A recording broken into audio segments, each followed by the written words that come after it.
গত ৫ই আগস্ট ছাত্র জনতার গণ অভ্যুত্থানে দেশের তৎকালীন প্রধানমন্ত্রী শেখ হাসিনা দেশ ছেড়ে ভারতে পালিয়ে যান। এরপর ড. মোহাম্মদ ইউনূসের নেতৃত্বে দেশে গঠিত হয় অন্তর্বর্তীকালীন সরকার।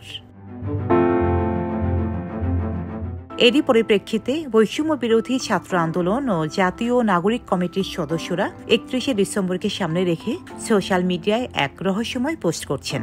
ফলে সেদিন কি হতে যাচ্ছে তা নিয়ে ব্যাপক আলোচনা শুরু হয়েছে। কিন্তু ৩১শে ডিসেম্বর কি ঘটতে যাচ্ছে তা এখনও অস্পষ্ট। মূলত ২৮শে ডিসেম্বর সন্ধ্যার পর থেকে ফেসবুকে এক ধরনের ক্যাম্পেইন চালাচ্ছেন ছাত্র আন্দোলনের নেতারা। উপদেষ্টা আসিফ মাহমুদ তার ব্যক্তিগত ফেসবুক আইডিতে লিখেছেন, কমরেডস নাও অর নেভার।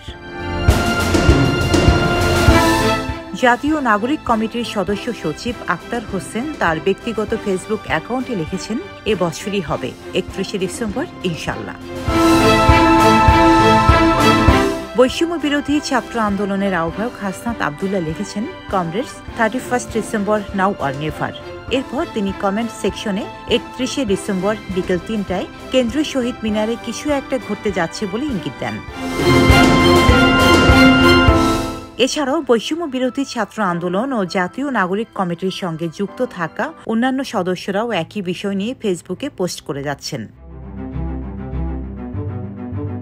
বৈষম্য বিরোধী ছাত্র আন্দোলনের কয়েকজন সমন্বয়ক সূত্রে জানা যায়, বাংলাদেশের স্বাধীনতার সময় যেমন ঘোষণাপত্র পাঠ করা হয়েছিল, তেমনি ৩১শে ডিসেম্বর জুলাই গণ অভ্যুত্থানের ঘোষণাপত্র পাঠ করা হবে।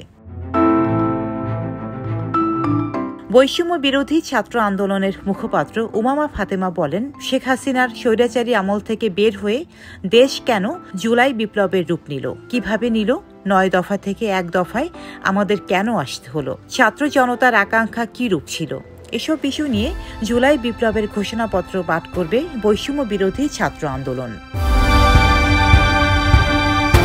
ডেস্ক রিপোর্ট, সাম্প্রতিক দেশকাল।